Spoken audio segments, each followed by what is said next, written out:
Hello guys, welcome to another video. Today we'll be doing a setup on the Hubsan Zino Mini SE and also run through a bit of the application with the iPad mini 6. So you see I have downloaded the X-Hubsan 2 apps on the device. So let me select the Zino Mini SE. Okay. Alright, so let me take the drone here. So if you haven't already, do check out the unboxing video. I've posted a link here for you to see. So here you see this the drone. You have to open the wings by pulling the one on the top first, then the bottom, and later on you see that there's the heatsink. On the Hubsan Zino Mini Pro there is no SD card slot, so here's the SD card. Recommend using this. This is a very cheap card you can get, which is quite reliable. You can slot it in, and this is the battery. It's in white. This is 3000 milliamps, so it comes pre-charged a bit. I'll have to charge it up to make it full before we fly. So to turn it on, you press once and long press another time, and you hear a beep. Okay, this is the remote. It looks quite similar to that of the Zino 2 Plus, and this is the stick. The stick looks like a chrome. Screw it in. Okay, looks good. So here as a comparison, you can see this is the Zino 2 Plus remote controller. So it does look a bit different with the dial is being different color. Okay, let me do a quick check on the remote to see if it's same. Okay, the model number is different, definitely. Okay, so this one will claim it can do 6 kilometers, but the Zino 2 Plus it can do 9 kilometers. Okay, let's turn it on by also doing the same thing. Press once and holding it, long press it to turn it on. Okay, so it comes with some cables. I'll see if this is Apple cable I have. Oh yeah, I've forgotten that the iPad mini 6 is using Type-C connector, so I have to take this out. Okay, let's so the micro USB slot is for the controller. The Type-C is to your iPad, to the iPad. Okay, plug it in. Of course, this is not meant for using with an iPad, but for illustration purposes, we just plug it in and see how it works. So the app is working properly, I think. Yeah, the size, the screen, everything looks good. And this is how you're supposed to put your phone. Your phone is supposed to stay there, but it is not made for the iPad. So if any one of you have any suggestion, do leave it in the comment. How is the best way to use an iPad to fly this thing? So let me reposition my camera so that you can see the application clearly.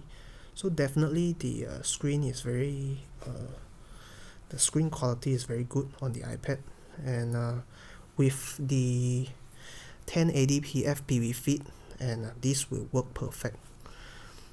Okay, let me for the first time of activating your aircraft, you have to create a password, and so you need to key in some details to register your aircraft. So the first time turning this on, you ask you if you want to buy the Hubsan Care Refresh, and there's some rules here. And see, I think if you have to buy it now before you fly it, but I'm not gonna do it because I'm not gonna fly this very often, I think, because I have the Hubsan Zino Mini Pro. Okay, so here is some information, and you have to allow the Hubsan app to access your location because you need to access the map. So let's do a calibration. I'll be right back. Okay.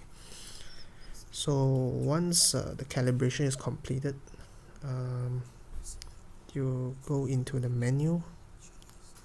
Okay, so by just clicking here is to check the device status. You can see that with this big screen, everything fits on it. You don't really have to keep swiping up and down. Okay, nothing special about this, no updates. Okay, here we will see we need to change some settings. Let me do some double checking on the waypoint settings, see if everything is there. And I think we should set the default waypoint altitude so that we don't forget. So put it higher, but a bit 70. This one I'll put it 80 plus.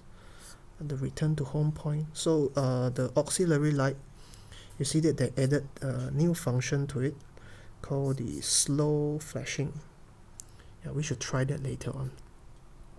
And also you have I think, okay, the searching for apron works directly, so they have not locked it. And you see that what's this? Oh yeah, and it's pretty standard to do when you're clicking on the button. So here you have the channel setting. Not sure if we can customize that.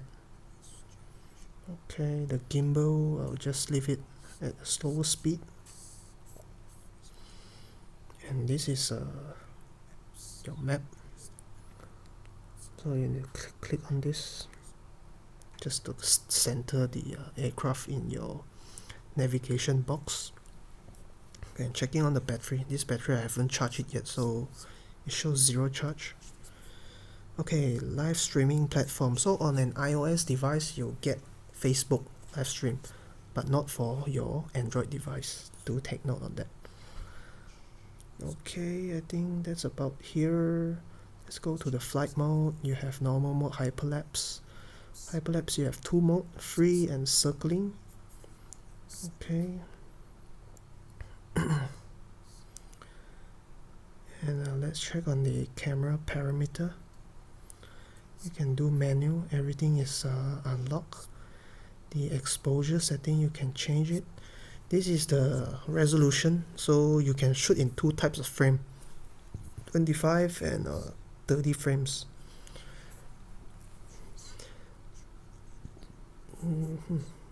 So we'll go with 30 frames because we are not doing any filming, or we're just flying it. So if you want to zoom, here's a zoom button. I'm not sure why you have to click a zoom different button to zoom your video. And you can make changes to your white balance. I usually set it around 6000. Just to, you have to fix the white balance. You don't want to keep it auto. You keep on moving around, so it's not very good for picture. So you set it straight right before you fly. Okay, so let's check.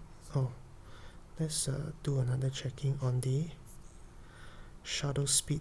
So we see how much it can go. Supposedly 1/8000. Okay. So yeah, the ISO we can get it up to 1600. Okay, pretty standard. And what else we got? Oh, one thing we have to move to the photo mode.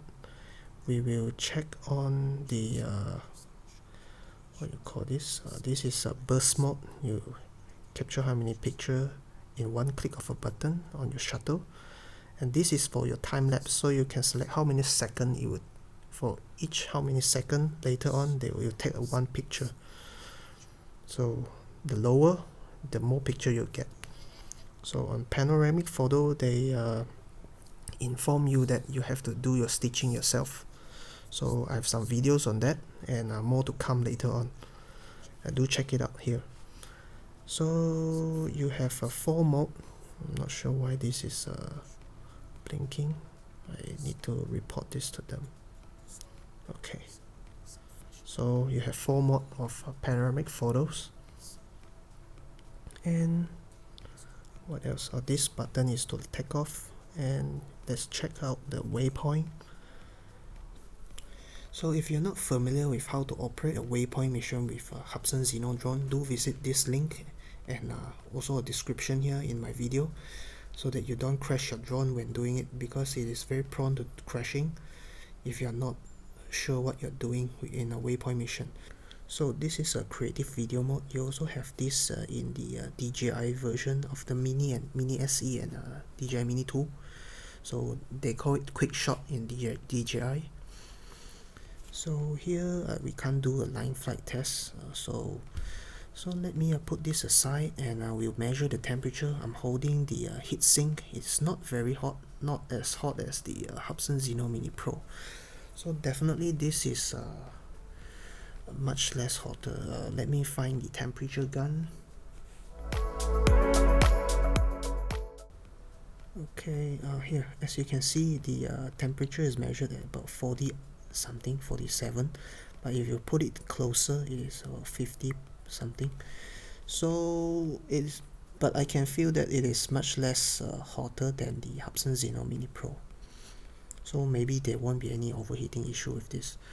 So I do hope you enjoy this video, learn something about it, and do stay tuned for my future videos and more tests that I'll be doing with this. Okay, thank you, and goodbye.